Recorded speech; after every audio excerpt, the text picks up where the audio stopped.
رونق افطار میں ایک مرتبہ پھر خوش آمدید، اور آج ہم بات کر رہے ہیں نماز کی اہمیت پہ کہ نماز جو ہے وہ کہا جاتا ہے جنت کی کنجی ہے، نماز جنت کا جانے کا مین راستہ ہے، مین دروازہ ہے، اور نماز کی جو اہمیت ہے وہ تو ہم جتنی لفظوں میں بیان کریں اتنا ہی کم ہے، لیکن ہمارا کام ہے اس پر بات کرنا، کیونکہ بہت سارے لوگ ایسے ہیں جو اس کی اہمیت سے ابھی واقف نہیں ہیں۔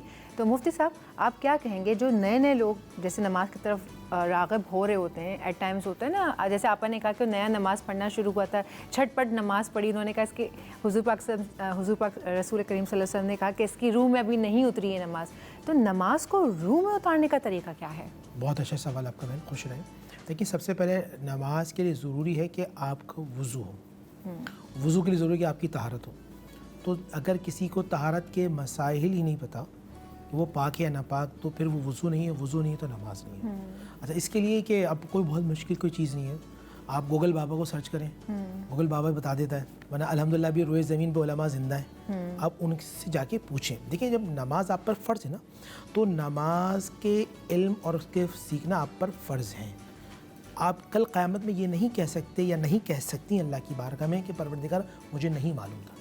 جیسے ہی جس پہ نماز فرض ہوگی، نماز کے مسائل اس پر سیکھنا فرض ہے۔ ذہن میں بہت بڑا جملہ ادا کر رہا ہوں کہ جس پہ نماز فرض ہے اس کے نماز کے مسائل سیکھنا فرض ہے، اس پر طہارت کا علم سیکھنا فرض ہے، وضو کے مسائل سیکھنا اس پہ فرض ہے۔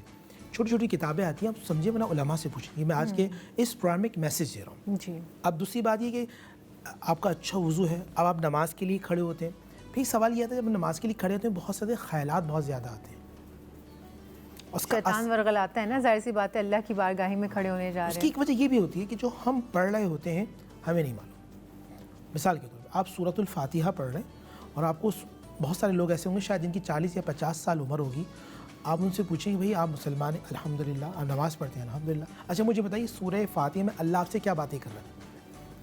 یہ بہت بڑا جملہ میں کہہ رہا ہوں، انہیں سورہ فاتحہ نہیں معلوم ہوگی، وہ سورہ فلق، ناس یا سورہ اخلاص پڑھیں۔ ٹھیک ہے، آپ مسلمان ہیں، آپ ڈاکٹر ہیں، انجینئر ہیں، آپ کسی بھی محکمے کسی بھی فیلڈ میں آپ اللہ سے بات کر رہے ہیں، نماز میں کھڑے ہو کے مقصد یہ ہوتا ہے آپ اللہ سے باتیں کر رہے ہیں، تو آپ اللہ سے کیا باتیں کر رہے ہیں؟ جب آپ کو نہیں معلوم تو پھر آپ کا ذہن بھٹکنا شروع ہوتا ہے۔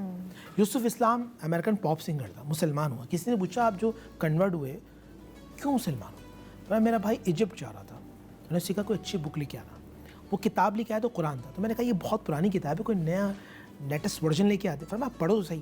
اس نے کہا جب میں نے سورہ فاتحہ پڑھی تو مجھے ایسا لگا محمد کا رب مجھ سے باتیں کر رہا ہے، میں پڑھتا چلا گیا اور میں نے ایکسیپٹ آف اسلام کو قبول کر لیا۔ تو آپ سورہ فاتحہ پڑھیں گے الحمدللہ رب العالمین، تمام تعریف سے اللہ کے لیے جو رب العالمین الرحمن الرحیم، اچھا میرا رب وہ ہے کہ میں جتنی بھی خطا کروں وہ معاف کر دے گا، وہ اتنا زیادہ رحم کرنے والا، وہ اتنی زیادہ عطا کرنے والا، مالک یوم الدین، اس کے سامنے کل کھڑے ہو کے مجھے حساب و کتاب دینا ہے۔ ایاک نعبد و ایاک نستعین، پروردگار ہم تیری عبادت کرتے ہیں اور تجھ ہی سے مدد چاہتے ہیں۔ اہدنا الصراط المستقیم، اے اللہ ہمیں ان کے راستے پہ چلا جن پر تیرا فضل ہے، تیرا کرم ہے۔ اب آپ نماز پڑھتے کیفیت ہوگی نا، صراط الذین انعمت علیہم غیر المغضوب علیہم ولا الضالین، کہ اللہ ہمیں ان کے راستے سے بچا جن سے تو ناراض ہے۔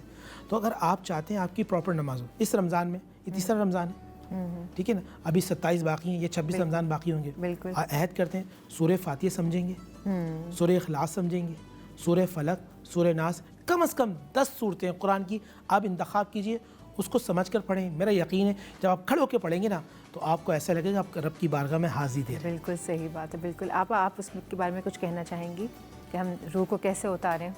جناب فاطمہ الزہرا سلام اللہ علیہ شہزادی کونین سید العالمین، کیونکہ آج ان کا دن بھی ہے، لہٰذا میں چاہتی یہ ہوں کہ شہزادی کونین کا تذکرہ اپنی گفتگو میں شامل کروں کہ ایک مرتبہ اللہ کے رسول صلی اللہ علیہ وآلہ وسلم نے سلمان فارسی کو کسی کام کی غرض سے اپنی پیاری بیٹی فاطمہ زہرا کے گھر بھیجا، تو سلمان فارسی جب شہزادی کونین کے گھر میں داخل ہوئے تو آپ نے ایک عجیب منظر دیکھا کہ فاطمہ زہرا حجرہ عبادت میں ہے اور فاطمہ زہرا کی چکی خود بخود چل رہی ہے، فاطمہ زہرا کے بچوں کا جھولا خود بخود ہل رہا ہے۔ سلمان فارسی دوڑے بھاگے اللہ کے رسول صلی اللہ علیہ وآلہ وسلم کی خدمت میں پہنچے اور کہا کہ یا رسول اللہ صلی اللہ علیہ وآلہ وسلم، میں نے آج ایک عجب منظر دیکھا، اور اس کے بعد انہوں نے سب کچھ فرمایا۔